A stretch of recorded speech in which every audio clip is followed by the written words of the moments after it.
I'm just pulling out my Goodreads, hang on. Another month, another reading wrap up.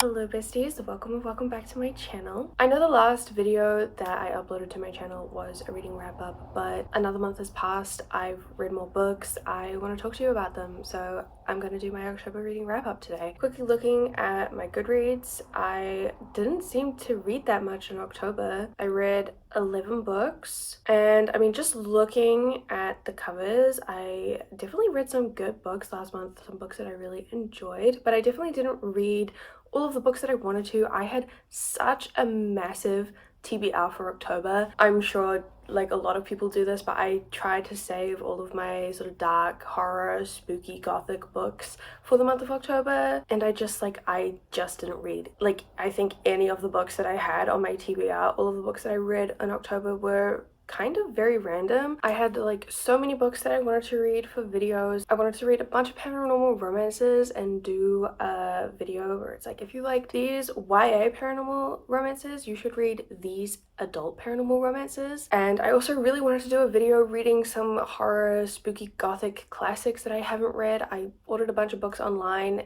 back in like September, but they didn't arrive until like 3 days ago, like the very end of October, and I didn't have the time to actually read the books and make the videos. If you guys want to see those videos, let me know. Otherwise, I can fully just save them for next year, which I'm kind of tempted to do. I don't know, November, I kind of want to move on to new things. But if you guys really want to see those videos, let me know, because I'd be happy to work on them. Like, they were videos that I was really excited for. I just fully ran out of time to do them. But the books that I did read in October, some of them were pretty good. So let's talk about the books that I read in October, the 11 books that I read. I started off reading The Cat and Mouse Duet by H.D. Carlton. Book 1 is Haunting Adeline. Book 2 is Hunting Adeline. I really wanted to vlog my time reading this, but these books were just absolutely not at all what I was expecting. I had heard that this was like a dark stalker romance, and so I think I kind of went into this expecting it to be similar to the Sinner's Duet by Sophie Lark, but this duet was honestly a lot darker, and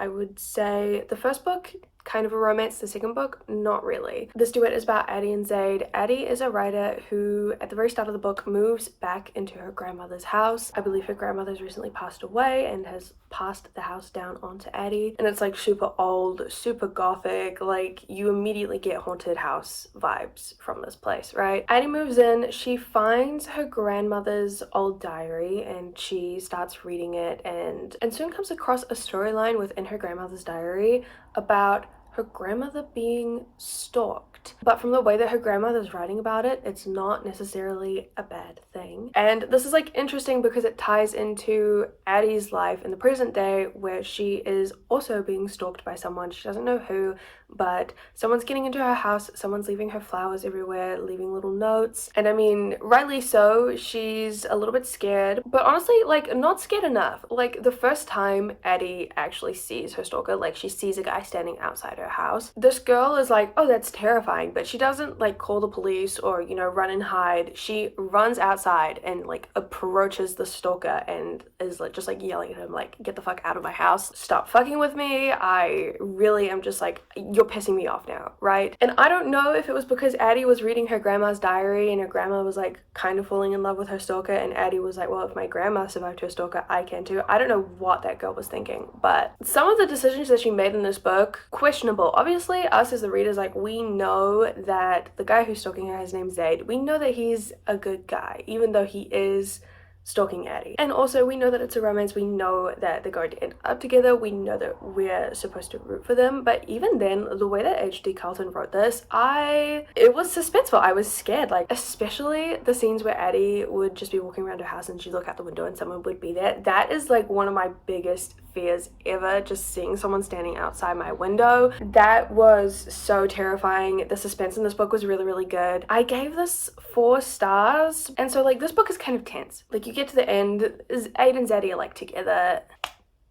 Did I just call him Zaddy? No, because like he was kind of fine. Anyway, Addie and Zaid from the end of the first book, they're together, right? But the end of the first book is a huge cliffhanger. It's a quite sudden ending, very suspenseful, kind of in the middle of like this huge action scene. And kind of from some of the themes of this book, like he's like a security business owner, and he's also like trying to stop human trafficking. He's got this whole kind of underground network. He's trying to expose people who human traffic. He's trying to do like good things in the world. So there's some talk of that in the first book about what Zaid is up to, what he does. But the second book kind of takes those themes that Beth sort of talked about and just completely immerses you into the life of human trafficking. The second book isn't really, that's why I kind of hesitate to call the second book a romance. I gave the second book 4 stars as well, just because it was so intense, and there are trigger warnings, but I don't think you can't really be prepared for how intense the second book is. Like, getting stalked is nothing compared to like being kidnapped and sold into human trafficking, which is basically what happens in the second book. And like, maybe spoilers, but also I really don't mind telling you that, because seriously, you probably are like, oh, how bad could it be? It's really bad. Like, the second book is so horrifically intense and graphic. I think H.D. Carlton did like a decent job telling this story. She said that it felt like a disservice to if she was to have a character get sold into human trafficking but not talk about what actually happens. Like, she didn't want to gloss over the topic and like the reality of what happens. And I feel like not many writers would do that in a romance series. Like, technically this is meant to be a romance series, a dark romance series, but still a romance. And there is romance in the second book, I would say more towards the end, but I felt like the second book was much more of a like kind of good for her kind of story. Like, Addie gets taken into human trafficking, and so we see what that's like for her, and then the second half of it is learning how to live with that, and she wants to get revenge, and she gets it. Like, the second half of this book was really satisfying to read, I'm not gonna lie. I can really see why people liked this. Like, this genuinely surprised me by how kind of dark and intense that this got. I gave both of these 4 stars. I thought it was a pretty solid start to the month, and I would definitely like recommend reading this like in October. Then someone randomly recommended to me on Instagram that I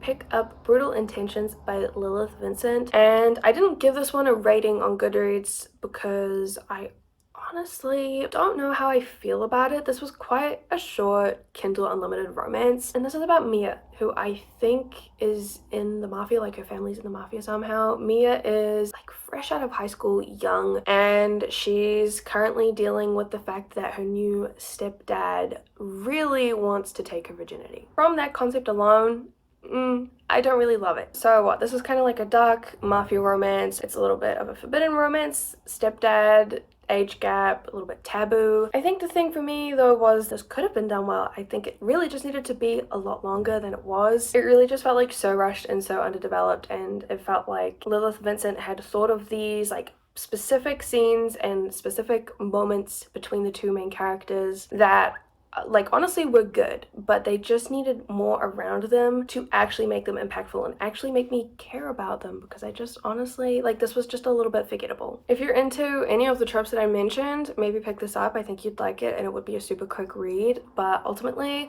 this wasn't really for me. I feel like this book was also recommended to me randomly on Instagram, Wrathful Union, and this was a fake arranged marriage. Was this really a fake arranged marriage? This was the first of many arranged marriage romances that I read this month. This was another quite short romance read. I gave this 3 stars, kind of similar to the last one. I wish it had been longer because there were some pretty solid tropes in this. This is about mafia princess Elena, who is being forced to marry. She's like 25. Her family just wants her to pick someone, preferably pick someone that would be like a good match in terms of like business for the mafia, but they really just want her to be happy, right? Except Elena doesn't want to marry anyone, and so her brother ends up forcing her to marry his second in command slash best friend. So Nikolai's a little bit older. He's always kind of had a thing for Elena, honestly, and when the opportunity arises to, you know, get married to her, he takes it. I think that this one just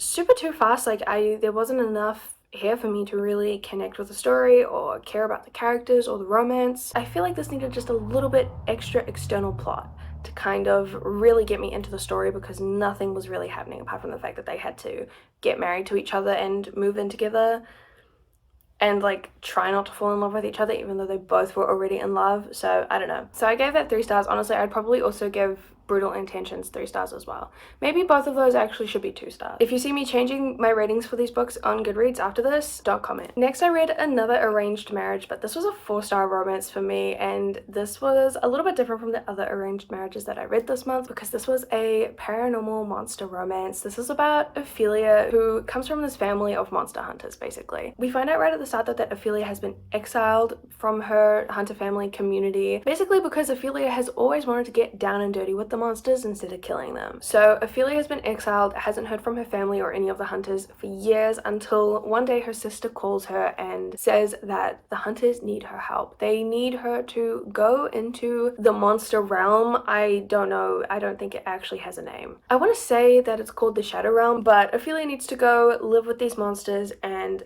marry the Monster King, the King of Shades. These monsters are basically vampires, just they're made of shadows. So Ophelia goes into the Shadow Realm, she marries the King of Shades, and this is kind of meant to be like a truce arrangement between the Shades and the Hunters. The Shades need to go to the human world to feed on human fear, but the Hunters obviously try and stop them from doing that. They try to kill the Shades. So the marriage between Ophelia and the King is meant to kind of bring in this new era where Shades will be allowed in certain areas of the human world. They'll be allowed to feed on the fear of humans, and the Hunters won't kill them if they stay within, you know, the areas, the boundaries that the Hunters set. I really enjoyed this. This kind of just had like the perfect balance of everything that makes for a fun and enjoyable paranormal romance. This honestly reminded me a lot of Twilight, except 10 billion times hornier. Like, this was funny, but the romance between Ophelia and the King was like sweet and sexy, and I honestly really liked this sort of like political intrigue plot on the side to do with, you know,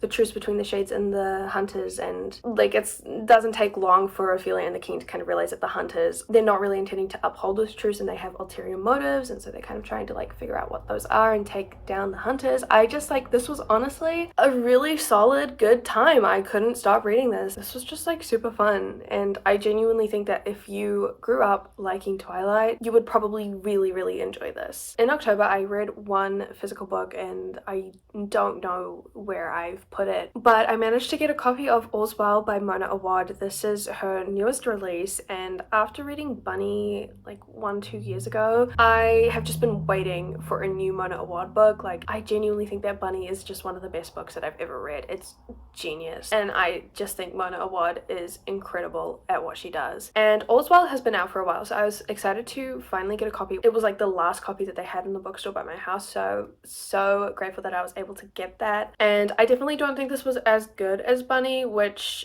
like, I wasn't expecting that going into this, but I did kind of want a little bit more from this. I just think I didn't fully understand this one as much as I understood Bunny. I do think that Mona Awad's books are meant to be a little bit confusing. Like, I don't think you're meant to fully understand exactly what's going on throughout the whole book. This is about a retired actress, Miranda, who is now teaching theater to a group of kids at, I think, like a local college or something like that, a little university. Their theater department is dying, and these kids are getting ready to do like Shakespeare performance. It's like kind of this thing that happens every year. I think it might be a competition, I don't know, but basically all the kids want to do, what is it called? The one that you're not supposed to say. Macbeth? I think that's, yeah, all the kids want to do Macbeth, but Miranda really wants them to do All's Well That Ends Well. This was Miranda's like star performance as an actress. This was her favorite Shakespeare play to do, and she wants to see the kids put on the play. She kind of wants to have this be like her last big hurrah.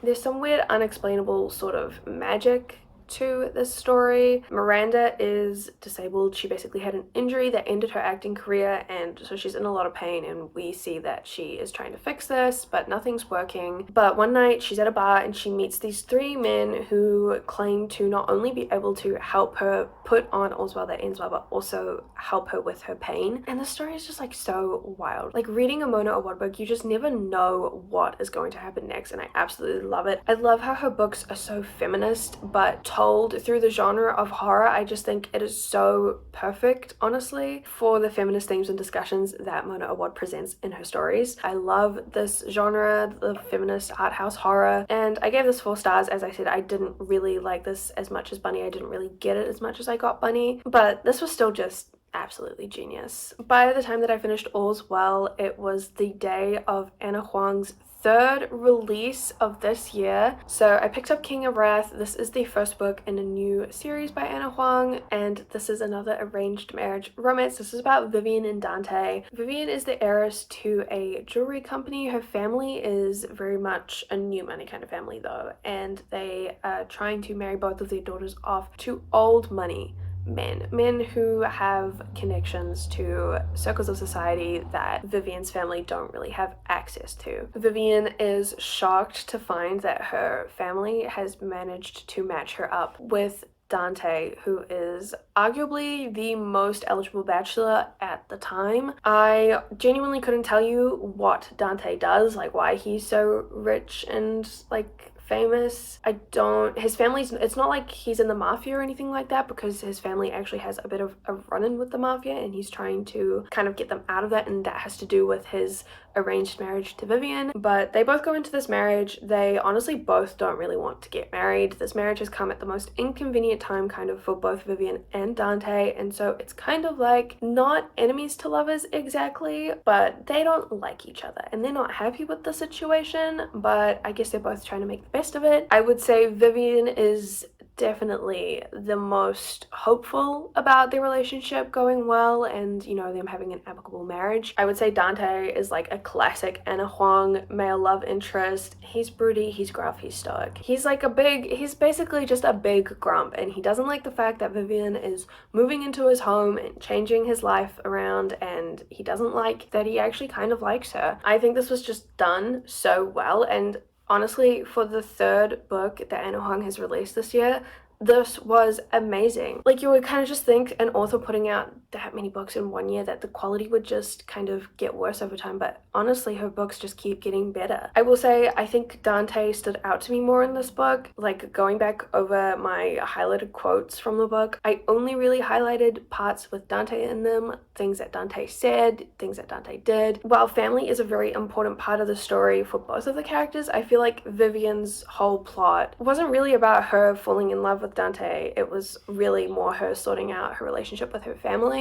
Like, I really just felt like Dante did the most, especially at the end. There's a good amount of groveling at the end if you like that. Like, obviously there's a bit of a third act conflict, and after that Dante does a lot of groveling to get Vivian to forgive him. But that's not to say that I didn't like Vivian as a character. I honestly really did. I related to her in a lot of ways, but I just think, like, in terms of we're looking at just the romantic relationship, I definitely feel like Dante was saying all the really hot one-liners and he was doing all the romantic acts of service and things like that, and Vivian was just kind of like there, I guess. But I mean, I had so much fun reading this. I couldn't sleep. Like, I couldn't put the book down. I started reading it really late one night when it came out on the 20th, and I just like couldn't stop until I was done. I gave this 5 stars. My first 5-star read of October. I only had 1 or 2 more, I think. Before we get to the other 5-star reads, I read 1 more arranged marriage dark mafia romance standalone. I wanted another arranged marriage romance after reading King of Wrath, but really I don't know why I expected to pick something up and love it as much as King of Wrath, because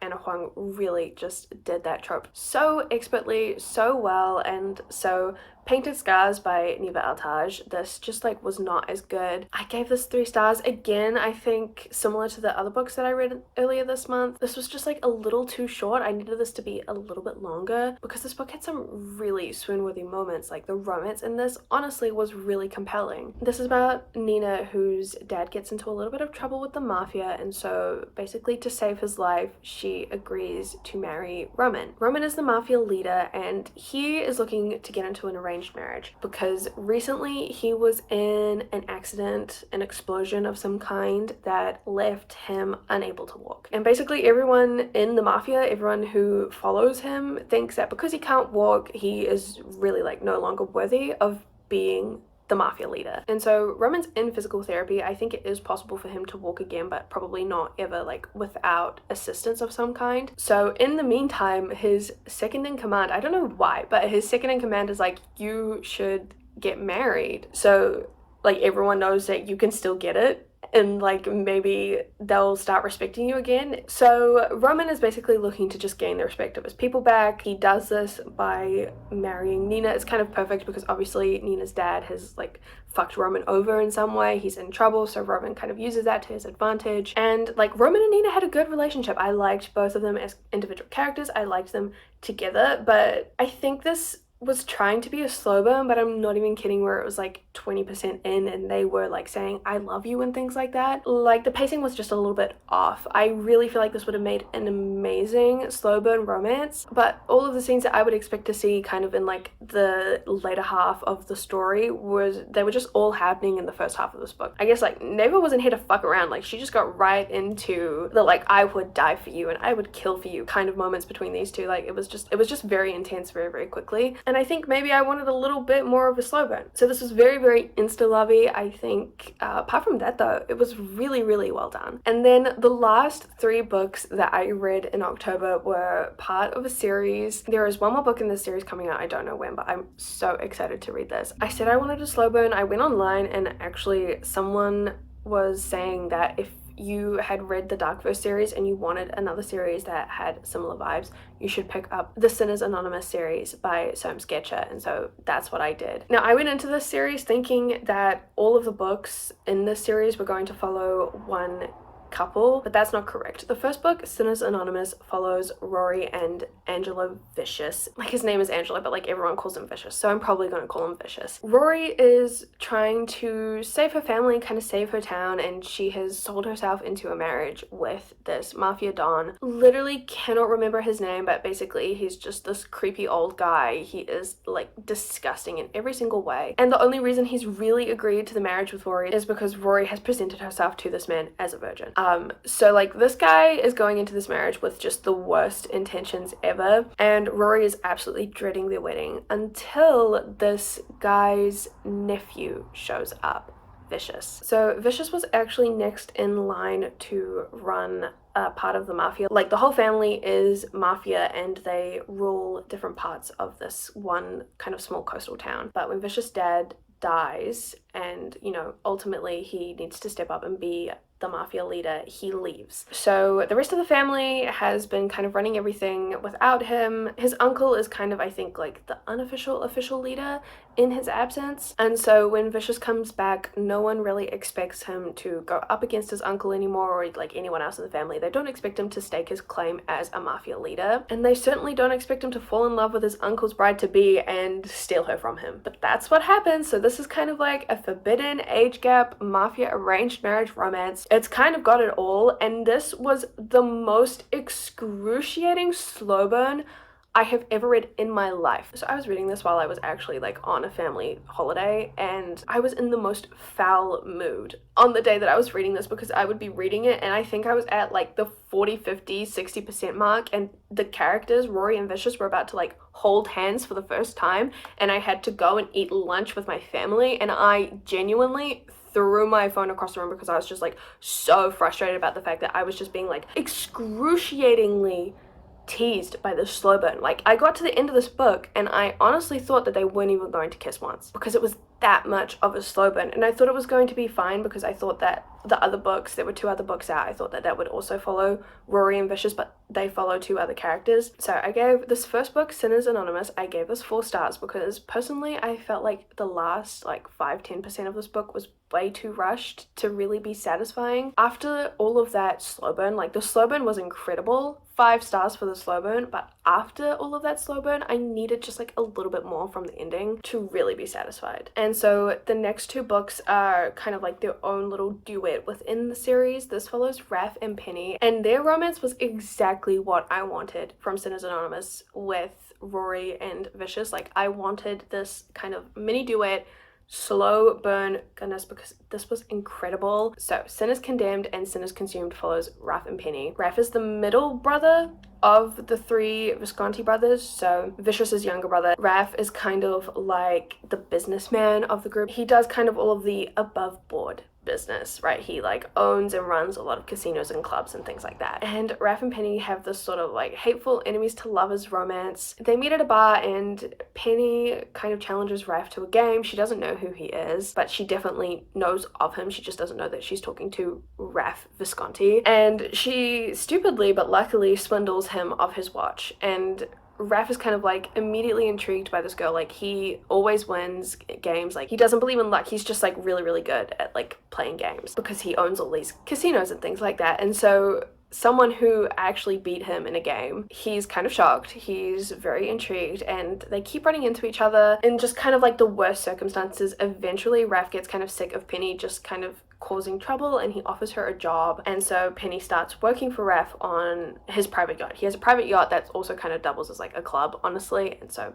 she starts working on this yacht for Raph. So the first book, Sin is Condemned, and I would say like some of the second book, Sin is Consumed, is so slow burn, and then you get like what I wanted from the first one. You get like a whole half a book with them together, and it was just so good. I honestly cried a little bit at the end of the second book because Penny and Raph together, their story was just like done so perfectly. It was all set up so well. Like Raph, like this very serious businessman who doesn't believe in luck, and Penny, who has only really relied on luck her whole life, and they meet and they think that they're kind of like unlucky for each other, but then they kind of realize that like they're perfect for each other and maybe they were lucky to be brought together. Like, it was just so well done. It was honestly surprisingly very sweet, and this is also very smutty. I loved it. My favorite is in Sin is Condemned when Penny is giving Raph a private lap dance in his car, and like they banter between each other. Like, Penny's always like, you just like, you're so rich, just pay me for like everything, and Raph, because he's kind of obsessed with her, he just won't admit it to himself, just keeps on paying her to do things. And so Penny is giving Raph a private lap dance in his car, and she's like, well, that's gonna cost you, and he just takes out his black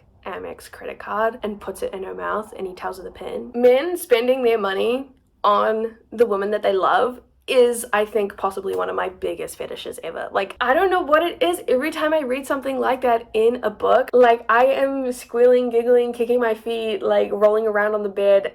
I love it. I eat that shit up. It is so good. This was just amazing. So I gave Sin is Condemned and Sin is Consumed 5 stars. Overall, I would honestly give this series a 5-star rating. I am so excited for the 4th book. There is one more brother from the Visconti family that I think is the 4th book is going to be about him, and I'm really excited to read his story and see what he's like as a main character. But that was honestly like the perfect way to end the month. That is all of the books that I read in October. As I said, I really didn't read any of the books that I actually wanted to or intended on reading this month, but the ones that I did read, I had a good time with them. I was obviously in an arranged marriage, dark romance mood this month, and I don't know what I'm in the mood for now. I'm excited to see what I end up reading in November. I honestly have like no plans, no books that I really have in mind to pick up this month, so we'll just have to see if I pick a trope and become obsessed with it, kind of like this month, or maybe if I pick up a bit more variety this month. I don't know, it could be a bit more interesting to read something other than just dark mafia romance, because I feel like that is